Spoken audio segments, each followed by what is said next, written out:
Du coup, nos objectifs principaux lorsqu'on a pris nos fonctions de gouverneur et gouverneur adjointe, c'était d'assurer la sécurité et d'assurer aussi une qualité de vie et un niveau de vie pour les citoyens, être acteur de beaucoup de changements pour faire avancer les choses. On pense les avoir atteints du mieux qu'on pouvait avec tous vos intérêts et la sécurité des citoyens à l'esprit. On pense les avoir atteints.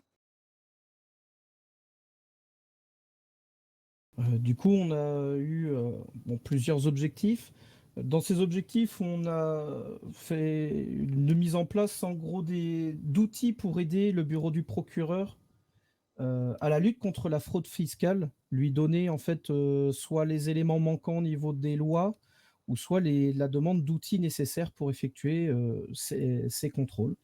On a Euh, aidé les auto-entreprises et micro-entreprises avec leur fiscalisation en baissant les seuils et les pourcentages en fonction de leur CA. Donc c'était une demande de leur part. on a inclus le fait que des amendes administratives peuvent être établies contre des personnes morales, donc des entités ou voilà, dans le cadre de l'amélioration de la justice. Et Et un gros pont à la vas-y. fin, ça a été la refonte de l'état d'alerte et de l'état d'urgence pour pouvoir répondre au mieux aux besoins qu'on avait de cet outil. Tout ceci dans le but d'assurer la sécurité de notre État et une amélioration des qualités de vie. Nous avons eu 2 grandes crises lors de notre mandat, une dans le premier mois et une dans le dernier mois. Le premier mois a vu se passer une crise avec un groupe criminel nommé Ballas qui a retourné l'île et qui a grandement handicapé et mis en danger les citoyens de notre île. Nous y avons répondu du mieux que nous pouvions en l'état avec les outils que nous avions à l'époque. Nous avons évidemment collaboré avec les forces de police, mais surtout pour l'avoir géré, nous avions mis en place des états d'urgence qui peuvent être critiquables ou non, mais c'était les outils que nous avions à l'époque. Nous l'avions utilisé du mieux possible et nous estimons que nous avons su résoudre ces défis majeurs en rétablissant un calme sur notre île, une sécurité vers nos citoyens et que toutes les mesures, en tout cas de justice, ont pu être prises pour pouvoir résoudre ceci du mieux possible. Alors du coup, la collaboration déjà avec les acteurs politiques en tout début de mandat, nous avons été en contact avec le parti RSA qui nous a soumis des idées, nous a rapporté aussi euh, certains points de vue concernant des activités sur l'île, comme les avocats par exemple. J'ai eu aussi des échanges avec l'ex-gouverneur Nejmiara qui a transmis soit des dossiers, soit aussi des propositions.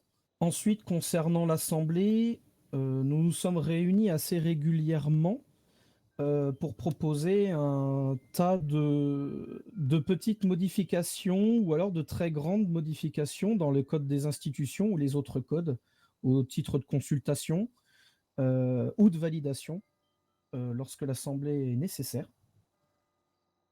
Et tout ça en lien évidemment avec le bureau du procureur pour les mises en place, pour permettre d'avoir des outils et des lois plus cohérentes en fait avec la réalité de l'État.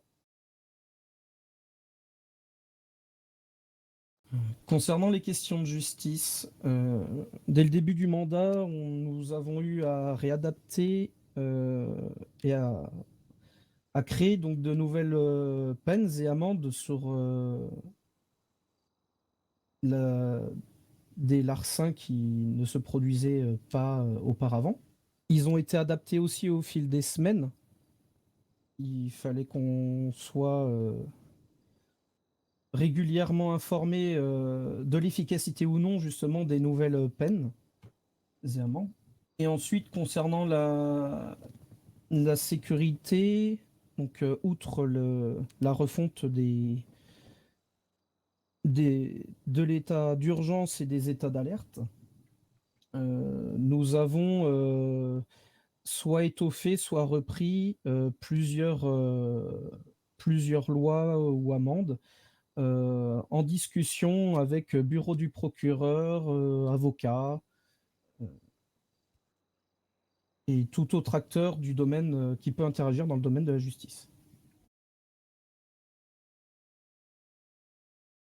Ce que j'attends de mon successeur, quel que soit le résultat des élections, c'est, une continuité des outils et du travail avec les autres, acteurs, tels que les commissions, le bureau du procureur, la et les mairies, la préservation des outils communs, pour avoir une efficacité, une fluidité pour le citoyen.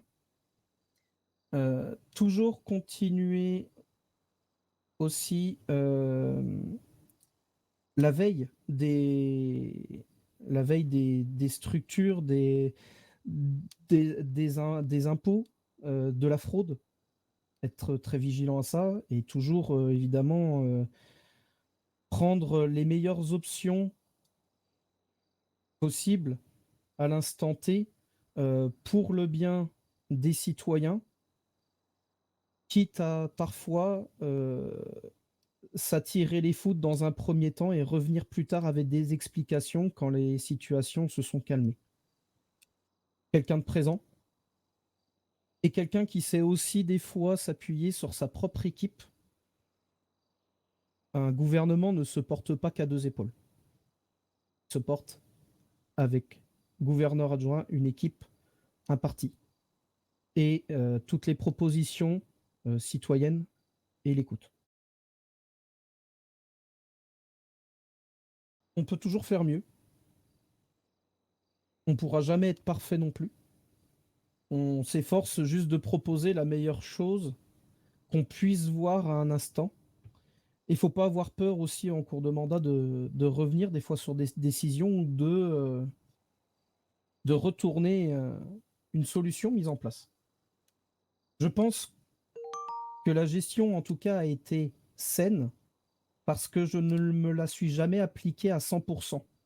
J'ai toujours demandé l'avis d'autres personnes qui ont soit les compétences de par leur métier, soit, aussi des points de vue externes, avoir du recul.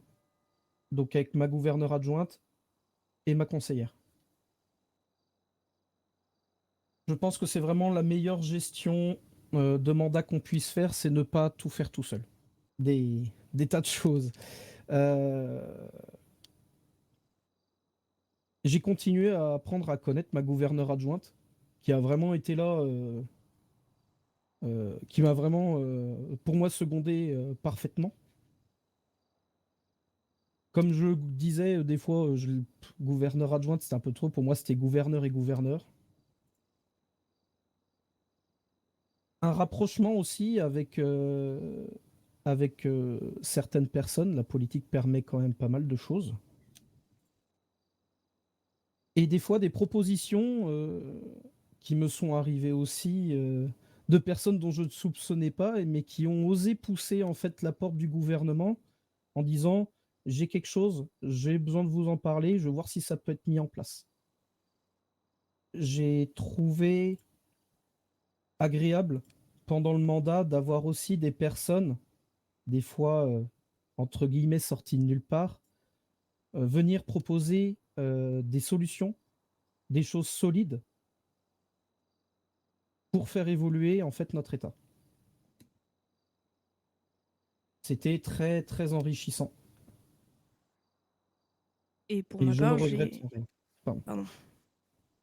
Et pour ma part, j'ai appris à être, plus mesurée, à savoir mieux écouter les autres, à savoir me mettre moi au second plan pour pouvoir mettre le bien-être et la sécurité des autres, d'abord.